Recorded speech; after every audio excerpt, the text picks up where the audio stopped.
Бағдарламамызды Алматы студиясынан жалғастырамыз. Тамаша театры елдің жүрегін жаулаған тұста оның ойнаған образы ерекше. Қазақ сатирасына қосқан үлесі де бір төбе. Астарлы әзілі мен қағытпа қалжыңдары әлі де ел аузында. Көрерменнің көзайымына айналған дара тұлғаның кинодағы еңбегі де жетерлік. Қазақ фильм, Ленфильм, Өзбек фильм киностудияларының 30-ға жуық фильміне түскен. Ал қоюшы режиссерлік қызметінде елеулі жұмыстары да жетерлік. Бүгін Таңшолпанның төрінде, құрметті көрермен қауым, Қазақстан Республикасының халық әртісі, тамашаның тарланы, Темірбек Жүргенов атындағы Қазақ ұлттық өнер академиясының профессоры Тұңғышбай Жаманқұлов ағамыз қонақта. Бүгін Тұңғышбай ағамыздың туған күні. Аға, ассалаумағалейкум, қош келдіңіз. Алейкум сәлем, саламатсыз. Бірінші кезекте өзіңізді Қазақстан ұлттық телеарнасының атынан Таңшолпан бағдарламасынан туған күніңізбен құттықтаймыз. Және мына гүл шоғын қабыл алыңыз. Рахмет, рахмет. Арнайы ықылас күні өзіңізге деген жеке мерекеңізбен. Рахмет. Мықты денсаулық тілейміз өзіңізге. Шығармашылық жолында алдағы уақытта да биік белестерден көріне беріңіз. Рахмет, жақсы тілегіңе рахмет. Енді туған күн туралы жалпы енді осындай тілегімізді айтып жатқаннан кейін төл мерекеңізде алғашқы сауалымыз да осы туған күн жөнінде. Жалпы сіз үшін туған күн қандай мереке? Қуанта ма әлде тағы бір жыл өткеннен белгі беріп сәл де болса мұңайта ма? Рахмет, рахмет. Біз өзі қазақ деген сабырлы халықтың ұрпағымыз ғой. Кезінде ата-бабаларымыз туған күн анау-мынау дегенді онша мән беріп есептемеген, жаңағы шөл жас, анау жас, мынау жас деген сияқты қылған. Бірақ енді кейінгі заманның үрдісіне орай туған күндер деген болып жатады. Ол бір жаңағы белестен белеске өтудің бір себеп салдары сияқты.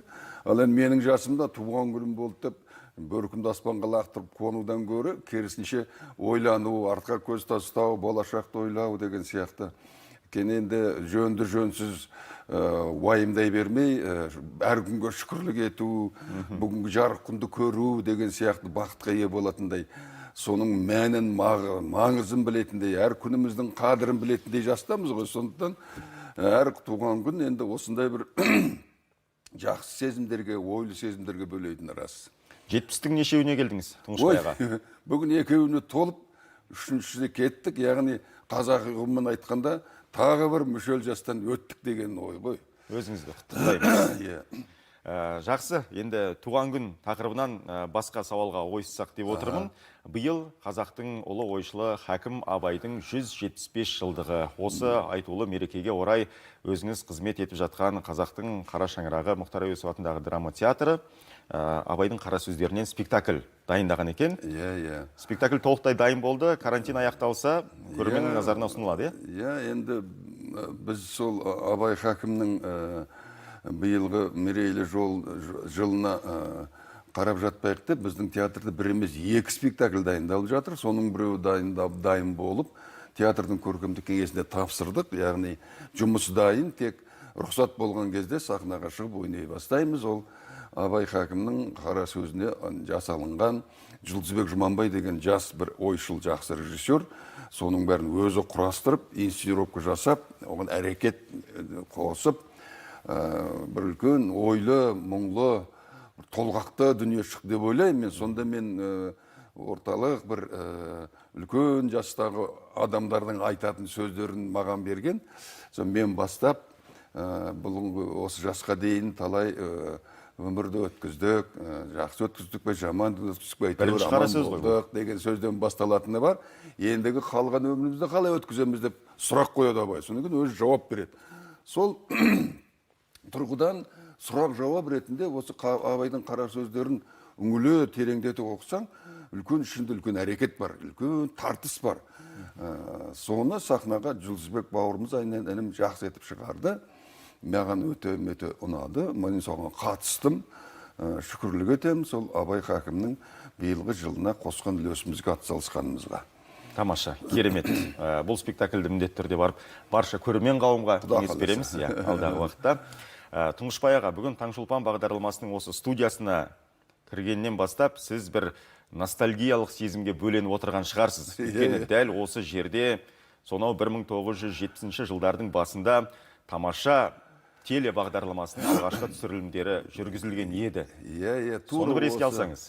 Тура осы студияда біз марқұм Құдайберген екеуміз тамаша ойын сауық отауын сол шамамда 79 жылы қыс болу керек, жаңа жылға қарай алғашқы сандарын қоя бастағанбыз. сол бір жылдай ма екен тек екеуміз ғана осы студияда түгел ойын сауық отауын көтеріп алып жүрдік. Кейін 80 жылдарға қарай үлкейтіп, о кезде Ленин атындағы сарай, қазіргі республика сарайына қарай көштік. Ол кезде енді көп нәрсені айта беруге болмайтын, аузымнан шыққан сөзге абайлап жүретінбіз. Кейбір қоғамдағы проблемаларды айтқанда, мақал мәтелдерге қарай ауысып, сөйтіп отыратындымыз. Білесіздер, енді 80 жылдар Мәскеуде Олимпиада болған. Сол Олимпиада кезінде нәйетенді сол кезде енді ол орталық кеңестің барлығының үлкен шарасы ғой. Сол жаққа біздің жаңағы еттеріміз, майларымыз сол жаққа қарай ауысыңқырап, бізде кішкене азайыңқырап қалған кезде оның жаңағы халыққа жетпей жатқанын біз мақал арқылы айтатынбыз да. Жылқының еті жесең тісіңе кіреді, жемесең түсіңе кіреді деген сияқты. Соның өзін абайлап айтатынбыз. Жоғарыда редакторлар қарап отыратын әрбір сөзімізге. Бірақ соның өзінде жаңбырдың арасымен дейміз ба, есебін тауып, әйтеуір қазақ халқыны күлдіре отырып ой салдық, әзілдеп отырып намысын ояттық дегендей. Сөйтіп өзін сыйлауға, қазақ деген халықтың терең халық екендігін, ән мен әзілге, ойға бейім екендігін сол әзілмен де көрсетуге тырысқанымыз хақ. Сондықтан бұл маған шынында сен айтқандай үлкен ностальгия, оған да талай жылдар өтті. Енді ол да өнердің ерекше бір жанры, оның да өмір сүруге хақысы бар. Енді әсіре қызыл тез оңар дегенмен де бұл тамаша деген ойын сауық отауының жалғасын тауып, қазіргі жастар жаңағы КВН деймі, тағы бірдеңе театрлардың соның бәрінің бастауы болды ғой. Бастауы болған осы тамаша болатын. Тұңғышбай аға, енді мына сұхбатқа берілген уақытыңыз бізде өте шектеулі. Келесі сұрағымды да қойып үлгергім келіп отыр. 70-тің екеуіне келсеңіз де, қазір енді сіз шәкірт тәрбиелеуді негізгі жұмыстарыңыздың бірі ретінде атқарып жүрсіз. Менің білуімше Темірбек Жүргенов атындағы өнер академиясында биыл курс қабылдадыңыз. Бірінші курс, кеше ғана мектепте оққан жас бой жеткендер мен бозбалалар Тұңғышбай Әл-Тарази ұстазым болады деген кезде сіздің алдыңызға келгенде ерекше көңіл күйге бөленген шығар деймін да.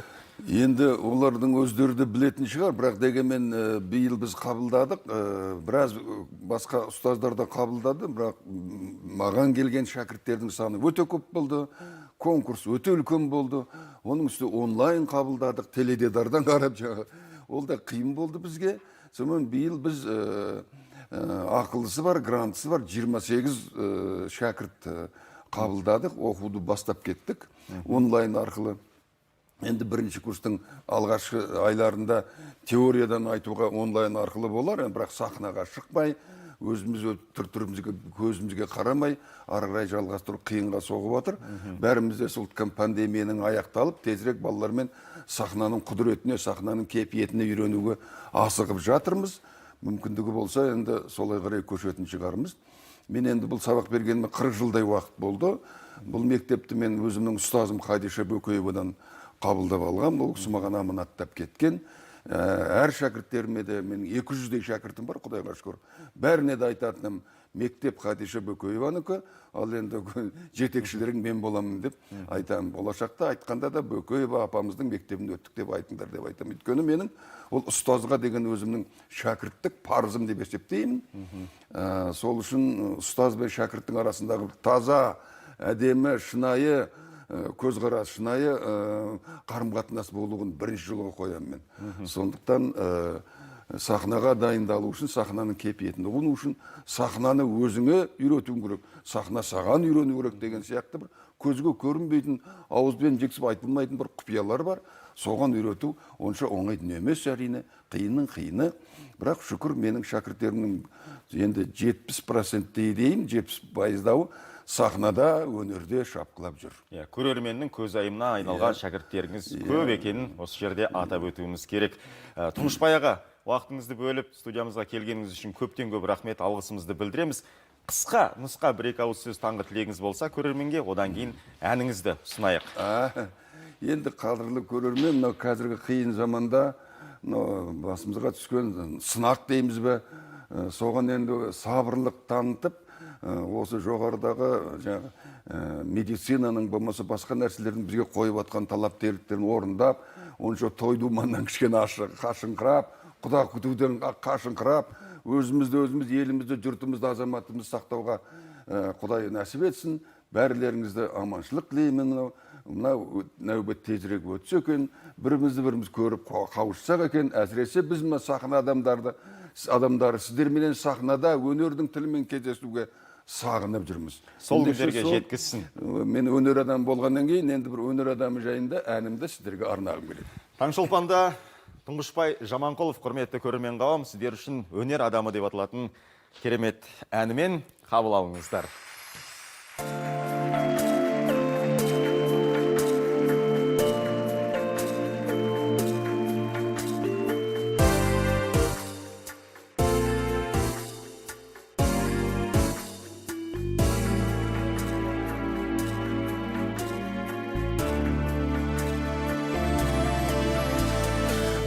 Біздер патшадан да паңдармыз.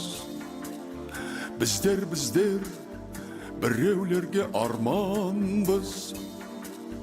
Барды бар деп, жоқты жоқ деп жасырмай, бақытынан қашып жүрген жандармыз. Біреулердің оғы жоқ боп атарға, біздер жүрміз қатерлі бір сапарда. Жыртығыңды жамап беріп жатса да, ешкім бізді қоса алмай жүр қатарға. Алдымызда жалт-жұлт етіп от шырақ, әне-міне бақ қонардай боп тұрады. Жалпы мақтап жаны қалмай жатса да, ешкім бізді шын түсінген жоқ, бірақ ешкім бізді шын түсінген жоқ, бірақ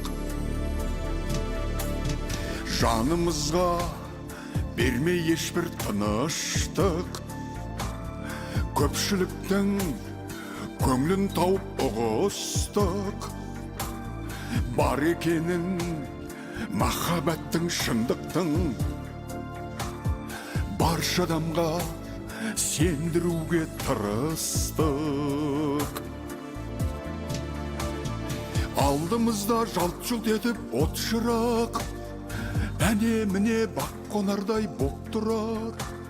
Жалпы мақтап жаны қалмай жатса да, ешкім бізді шын түсінген жоқ, бірақ ешкім бізді шын түсінген жоқ, бірақ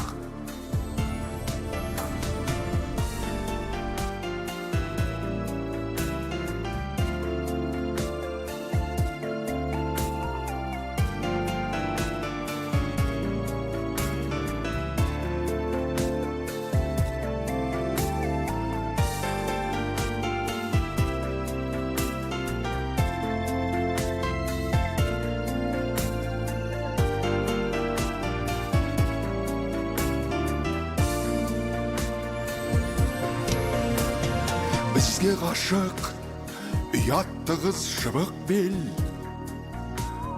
бізге ғашық жаны жайсаң жігіттер. Біз жүрген жер үлбіреген үміттер, біз жүрген жер ақ ниетті бүліктер. Алдымызда жалт-жұлт етіп от шырақ, әне-міне бақ қонардай боп тұрады. Жалпы мақтап жаны қалмай жатса да, ешкім бізді шын түсінген жоқ, бірақ ешкім бізді шын түсінген жоқ, бірақ алдымызда жалт-жұлт етіп от шырақ, әне-міне бақ қонардай боп тұрады. Жалпы мақтап жаны қалмай жатса да, ешкім бізді шын түсінген жоқ, бірақ ешкім бізді шын түсінген жоқ, бірақ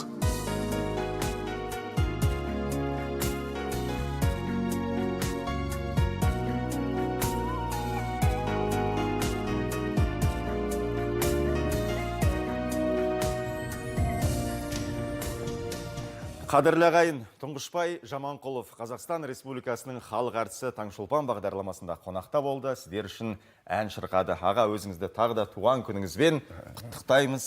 Аман болыңыз. Рахмет. Көп рахмет. Аман болыңыздар, рахмет.